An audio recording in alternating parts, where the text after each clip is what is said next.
All right. Hello and good morning, everyone. Thank you so much for joining us this morning.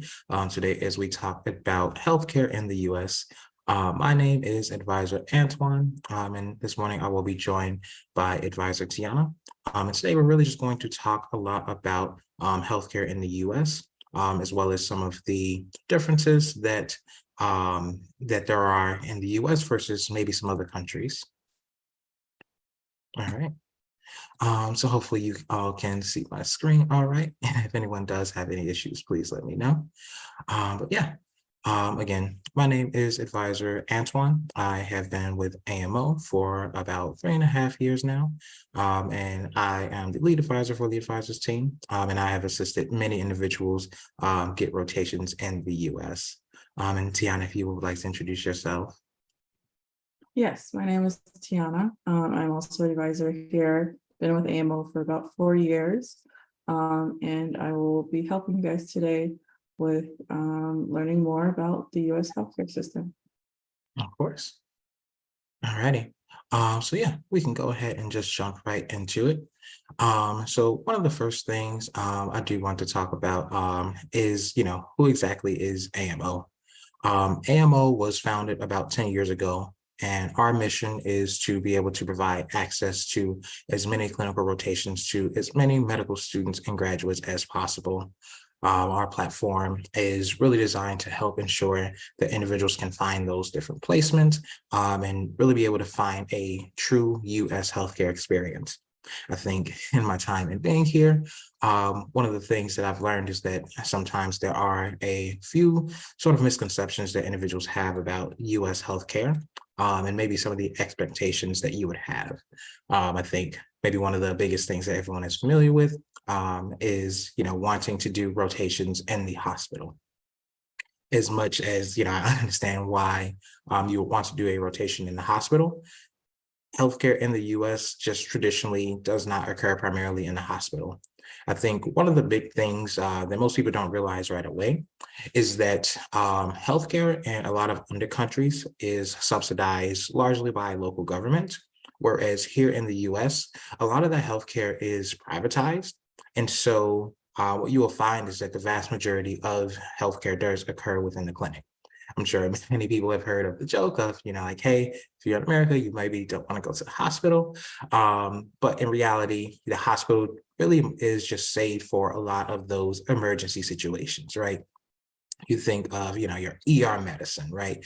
That is not necessarily something that you can do in the clinic because a clinic typically won't have that same equipment that a hospital will be staffed with. But when it comes for a lot of the other things, a lot of the other situations that you might encounter, typically a outpatient clinic is going to have a lot of the same medical equipment that a hospital does. I think a good example would be for surgery. A lot of people think that surgery does have to occur within a hospital, but there are a lot of different elective surgeries that occur in surgical outpatient centers as well. I know that sometimes a lot of people hear from their peers that, hey, if you go to the US, you have to have a experience in a hospital or it doesn't count. But that just simply is not the case. To all the individuals that live here in the US, the clinic is the norm. It's expected that you go to a clinic, whether that's a cold or even a minor emergency. I know it seems counterintuitive because in most other countries, you would just go directly to the hospital, but it's more of a cultural difference. And once you understand that when you come to the US that you're getting exposure to the US healthcare system, you will understand why those clinical experience are going to be so very important. And so, let's talk about exactly what a clinical experience is. It is essentially on the job training that you're going to get when you come here to the US. So, if you've had experiences in your home country doing rotations before, that is definitely going to be great. But one of the major benefits you're going to get is trying to understand, the healthcare system in the US. The purpose of these experiences is to get real world experiences. And most rotations will be in the clinic because that is what you're going to be exposed to in the actual healthcare system. The practice of medicine is always going to be important, but understanding that system that you are practicing in is going to be just as important as well. I think, a good example is understanding that pediatrics is a specialty that largely occurs, in outpatient facilities. Very rarely is that going to be in the ER. I think at times individuals are often quite surprised to not see, a bunch of inpatient pediatric options. But it's really just understanding, that system that you're working in and some of the differences that you are going to encounter. Now, with those rotations themselves, they're going to be classified primarily under two different types of experiences. You're going to have your hands-on rotations as well as your traditional observerships. What is the difference?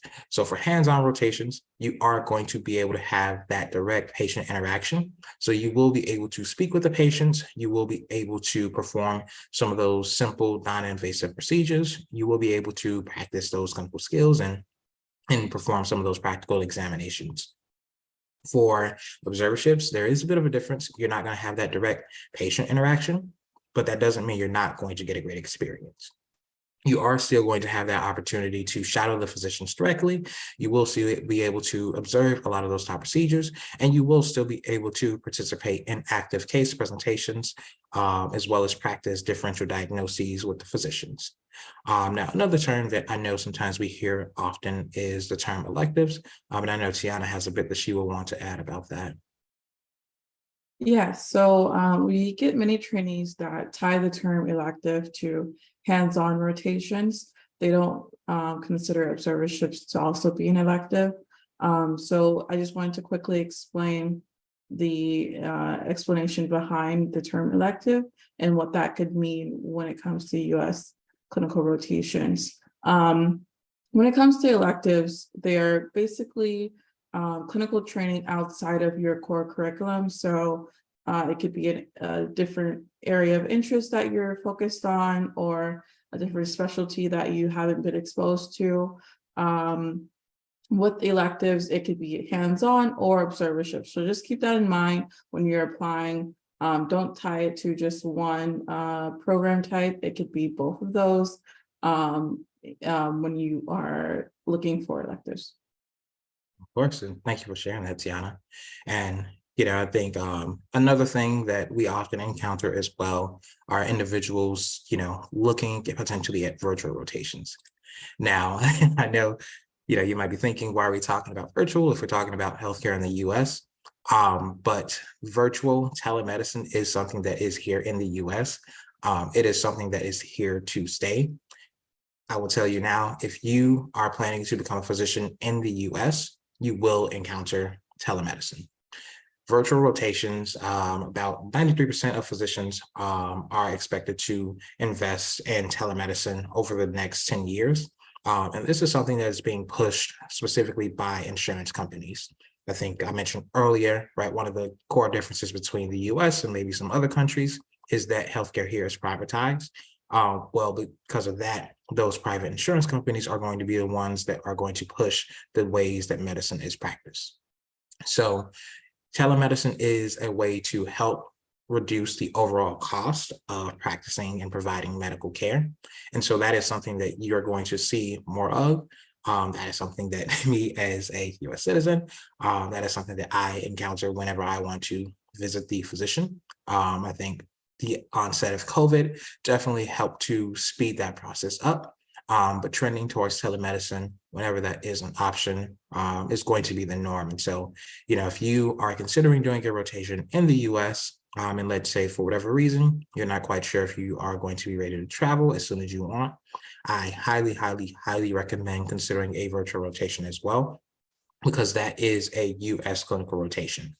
The letters of recommendation that you can earn from that do count as US-based clinical experiences as well. And so, I don't want anyone to write that off just because that wasn't something that, maybe 10 or 15 years ago was the norm. Medicine is something that advances rapidly, and you have to be ready to adapt those times as well to help make sure that you as an individual are going to be able to stand out if you are choosing to become a physician here in the US. But with that, I'm going to pass it over to Tiana to talk just a little bit more about our process and how we help you with that. Yeah, so I'm going to go over how AMO fits into you looking for clinical experiences. First off, your seat is guaranteed on our platform. If any of you have created an account already, you'll see that you can apply directly on our site. You can see exactly what programs we offer. Once you apply, you're guaranteed your seat once you reserve. If you are applying to a pre-approval program, you'll see that on your dashboard. If it's not, then you'll see Book Now. With all of our Book Now programs, it's typically a clinic-based program, and those programs you can immediately book your seat and you're guaranteed your attendance for that rotation. With our one-on-one world-class support, as well as you already have your advisors, me and Antoine, we help you find that rotation. And then after you reserve, you're going to get assigned a coach, and your coach gets you prepared for the rotation. They're going to be the ones helping you with all of the documents that are needed. If you need help with visa or housing, your coach guides you through all of that and provides you support with everything before you come to the US. And then lastly, standing out in the match. With all of our rotations, you have the opportunity to earn a letter of recommendation. It is merit-based, so it's going to be based on your performance. Your coach is going to go into detail about that and how to ask for an LOR. They're going to guide you on that process and make sure that you're leaving that rotation with your ultimate goal of receiving a letter of recommendation. And I'll pass it back to Antoine. So I think quickly for our clinical sites, we do, as you can see, we do have close to 300 US clinical sites. I wanted to quickly go over how can you tell if a program is IMG friendly.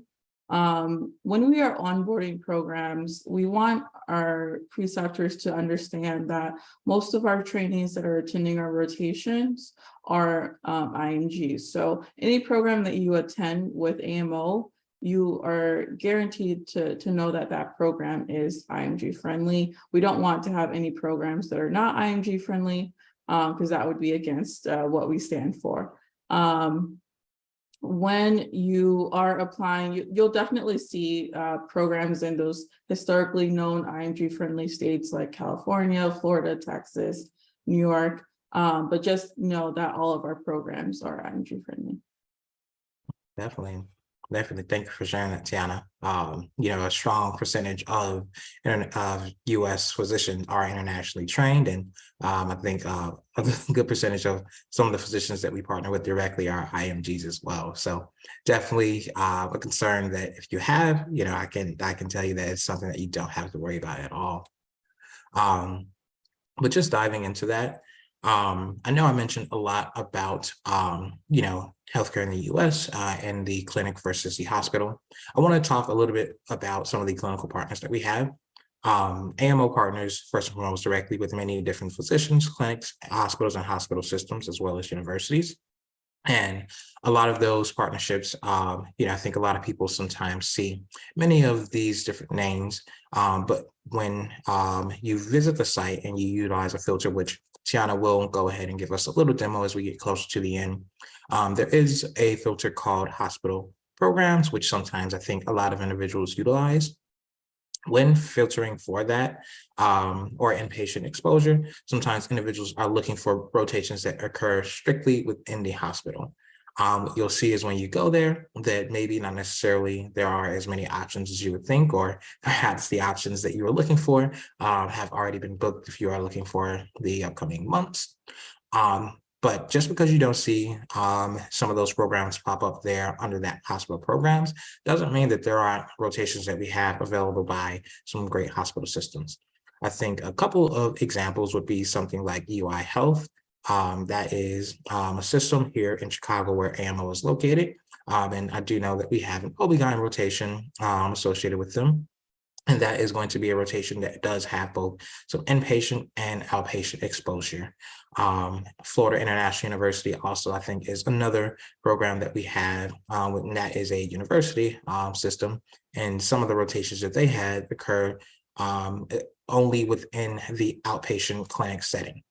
And so what you'll find is that here in the US, while some of these hospital systems, you would expect to necessarily be in that hospital, you'll find that they also manage and own many different clinics because those clinics are going to have different costs because they're going to have different infrastructure needs. I think I mentioned earlier, right? Many specialties tend to be outpatient, such as pediatrics and family medicine. Those are almost never done in the hospital. But I know recently we did do an interview with a physician who is on our platform. And we talked a bit about surgery and why there are so many surgical specialties that happen at those outpatient surgical centers.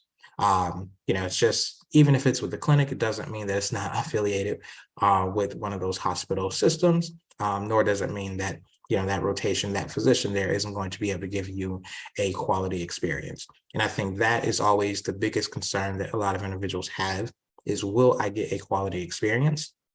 AMO reviews these rotations on a regular basis just to make sure that the many physicians, hospitals, and clinics do uphold our standards. And so you can be confident going in knowing that any rotation that you look for on our site, any rotation that you decide to apply for and book, will provide you with that quality US experience that you are looking for. And so just, talking a bit more about some of those benefits that you're going to get when you do join for a US rotation. Each and every single rotation, first and foremost, comes with that opportunity to earn a letter of recommendation. I know that is usually one of the biggest concerns, and the physicians that we onboard do know that aside from the experience itself, that is one of the most important aspects of the rotation. But aside from that, you do get to add that experience to your CV. You're going to be able to utilize those experiences as a chance to strengthen your medical English. You want to be able to build your professional network. And even if you, let's say, have not had the chance to take the USMLE, if you haven't taken the step 1, if you haven't taken the step 2 CK, well, these rotations can help you build that clinical knowledge and solidify that gap so that you can perform as strongly as possible in those exams. If you know that you have a step 2 exam scheduled and you know that you want to get a rotation in, let the physician know.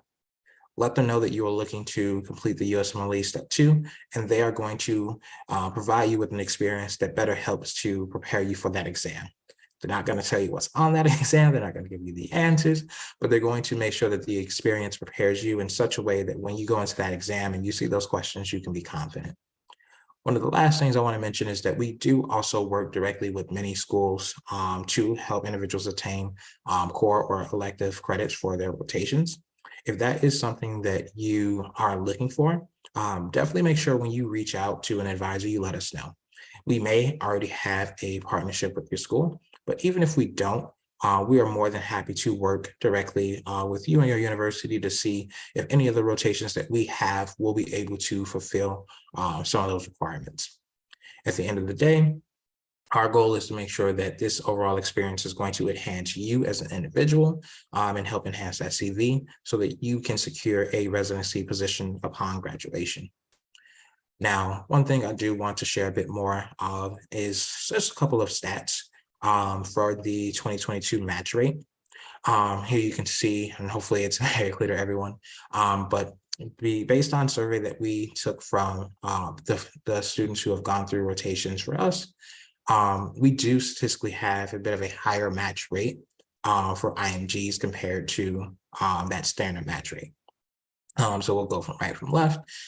There you'll see non-US citizens, non-US citizen IMGs had about a 58% match rate during that 2022 cycle, whereas US citizen IMGs had about a 61% match rate. Versus when you look at AMO IMGs, that match rate was a little bit above 80%. So definitely, if you're wondering, will this be a valuable experience to me? The stats certainly do say so, and I can continue to say that with confidence as well. So what next? If you want to do a clinical rotation and you're maybe not quite sure where to start, maybe you've got some more questions, there's no need to fear. The first step is when you go onto that site and you create an account, you will be introduced to match with a personal advisor. So an advisor like myself or Tiana, as well as some of the other advisors that we have here, we're going to be able to help you when it comes to figuring out a rotation that works best for you. We're going to be able to recommend programs based on some of the goals that you set forth that you have. We'll be able to directly address any of those questions or concerns that you might have, as well as assisting you directly with that reservation process. I did share in the chat, and I will share that again. But if you are interested in speaking directly with an advisor, you can go ahead and email us at advisors@amopportunities.org. There is a link in the chat where you can utilize that to schedule a call directly with us.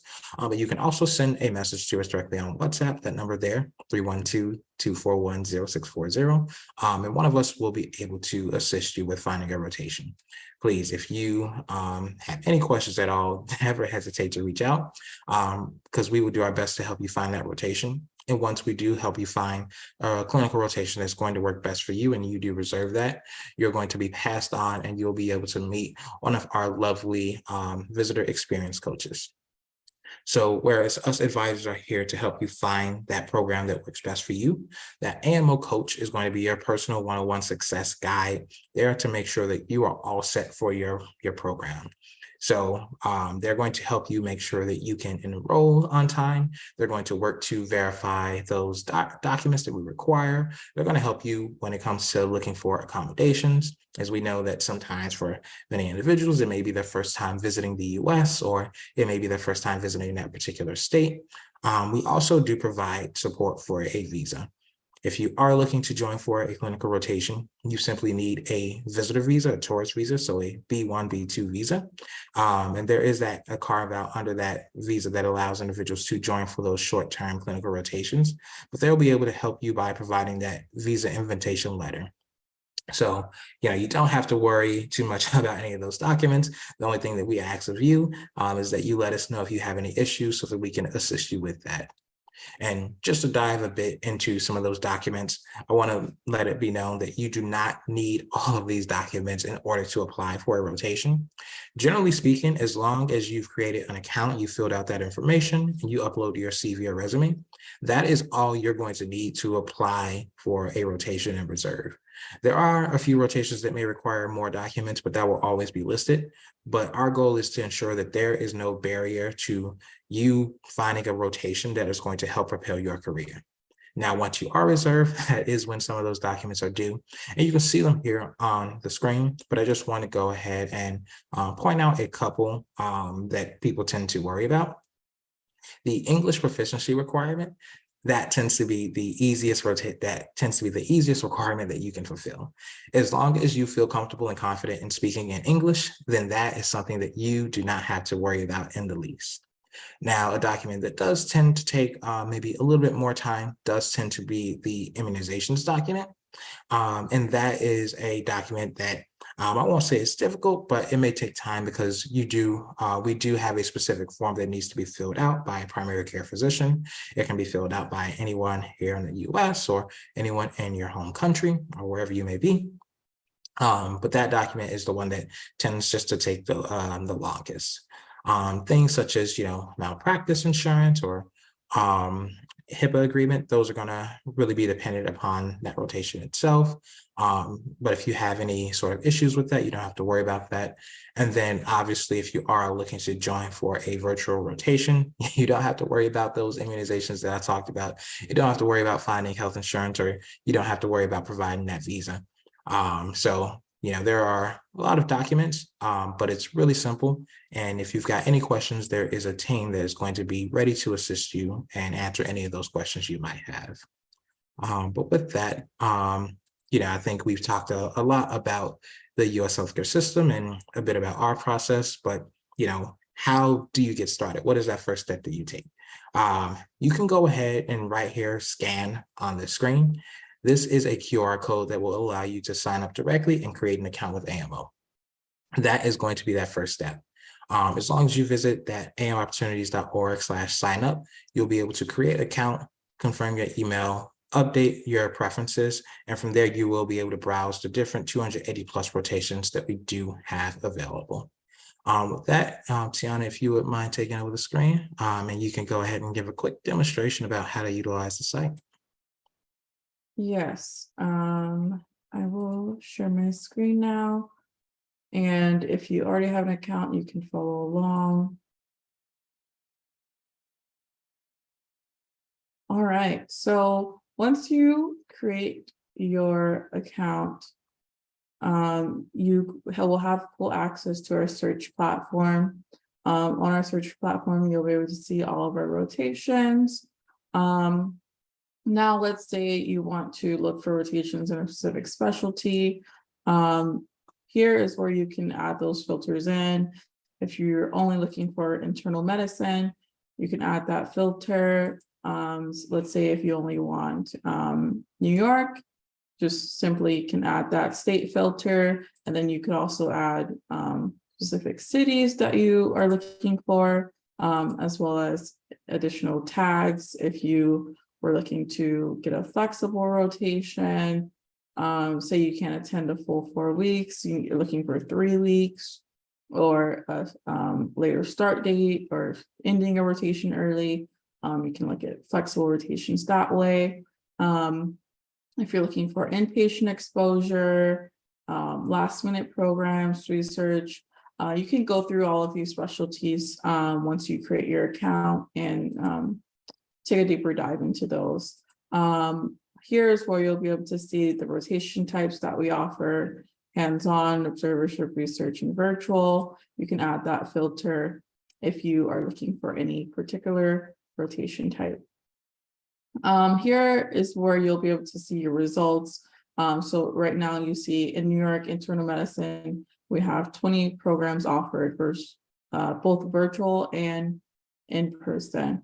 When you see the seats offered, that is typically referring to the amount of trainees that can attend for 1 month.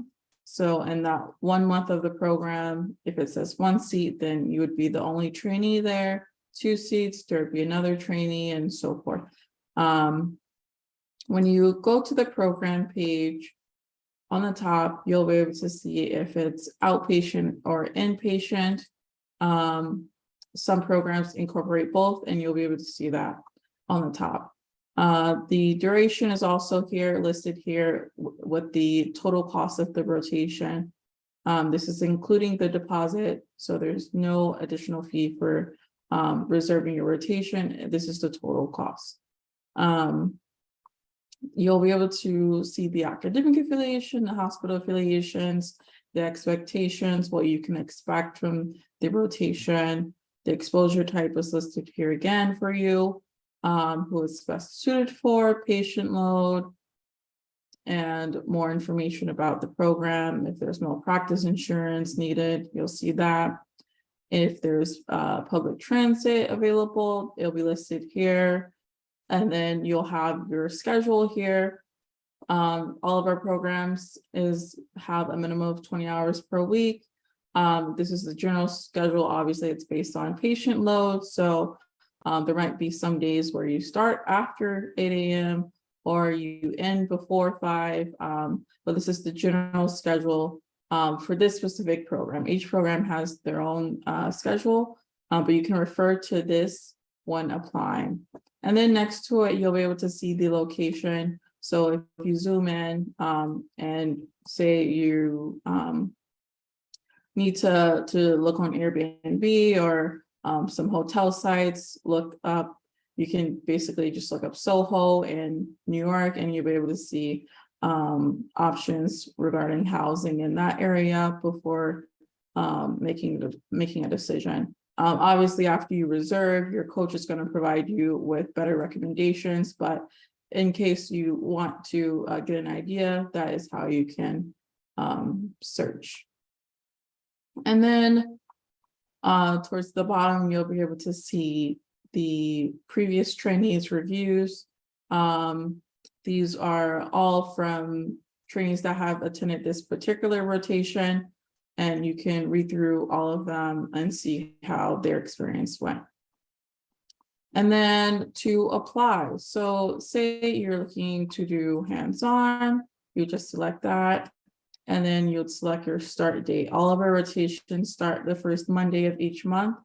If there is any dates that you do not see, or if you need to start on a particular day, reach out to us advisors. The email is, or the link to schedule a call is in the chat, as well as our email. So you can reach out to us and ask us any questions about start dates or any programs. Feel free to reach out. But to apply, you simply just select your start date and you do apply now.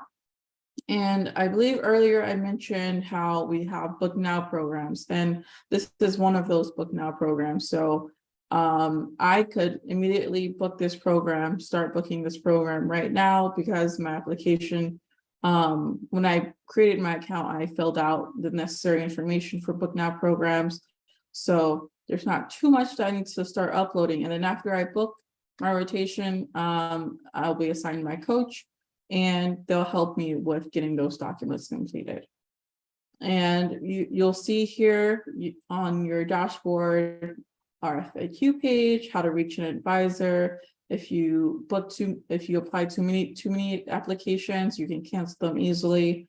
But yeah, here's like general information about this program and documents that you'll upload. If you have any questions about anything that I shared, feel free to reach out to us. We'll also have a Q&A session coming up shortly. Of course. Thank you so much, Tiana, for going over that. So I know there was definitely a lot of information that was shared throughout this entire process. But I think the key thing that I want everyone to take away is that we understand that this journey, it can be difficult. There is a lot that you're doing. There's a lot of studies that have to occur, and then taking that journey and becoming a physician here in the U.S., there seems to be so many additional steps that you have to take. We are here to make that process as simple and easy for you as possible. Don't ever hesitate if you have any questions for us to ever reach out, whether it's a question directly about one of the programs on the site, or maybe a bit of a more general question about that residency process as a whole. We are going to guide you as best as that we can. And if we have a resource that we think will be best for you to take a look at, we are going to make sure that we can provide that with you as well.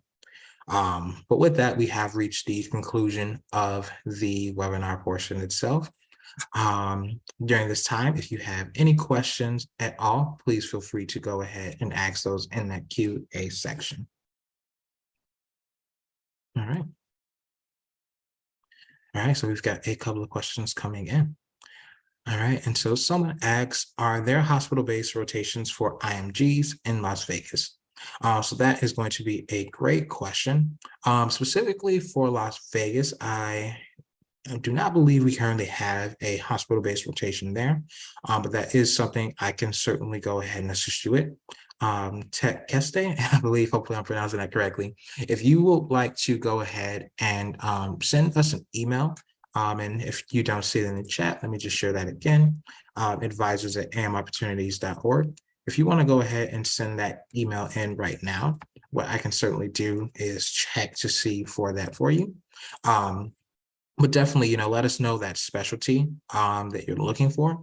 And again, even if we don't necessarily have a hospital-based rotation, can certainly check to see if there are any clinic-based rotations that will be suitable for you, whether that is specifically in Las Vegas or any additional area nearby that may work.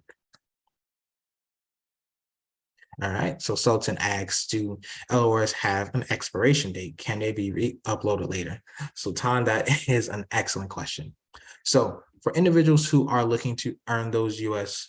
letters of recommendations, one of the things that you will find is that those letters of recommendation do need to be written within a 2-year period prior to you applying for residency. So does that mean that if you do a rotation, let's say next month, and apply and for the 2026 match cycle, that you can't use that letter? No. What will happen in the case where, let's say, you get your rotations really early on and you earn some of those little letters of recommendation early, is that you can simply ask your physician to have an updated letter. So to answer that question, do those LOIs have an expiration date? Not really, but the LOIs do want to be written within a certain time frame, but those can simply be refreshed and updated by the physician. So if you've done a rotation in 2021 through AMO, and we've certainly had individuals do this before, you can simply reach out to the physician and say, hey, I'm applying to this upcoming match cycle. Could you please update that letter for me so it can be more recent? And you've essentially restarted the clock on that letter of recommendation. So Sultan, hopefully that answers your question. All right, any other questions? Please feel free to keep them coming. I know, sometimes a question that many individuals ask, is whether or not they are eligible for hands-on or if they can join four-year rotation even with long visa wait times. I know that in some places, visa wait times are a little bit longer, extending out 6 months and beyond. If you are looking to come for a rotation much sooner, but you don't see any early visa appointment dates, do know that AMO can assist with getting that visa appointment date expedited. It is entirely up to the embassy, but we have seen some success with getting that date expedited for individuals to come for a more near date. All right. And I know some people just may be a little bit shy for asking some of those questions, so no worries. We are going to end the recording, but we will not stop the webinar. To those of you who are watching, thank you so much for watching. If you have any additional questions, there will be a link in the email to continue to schedule a call or send an email, but definitely let us know if there are any questions that you have. To those of you who are here, if you stay on, we will continue this Q&A section, and we will allow everyone that opportunity to move forward with asking those questions verbally. Thank you so much.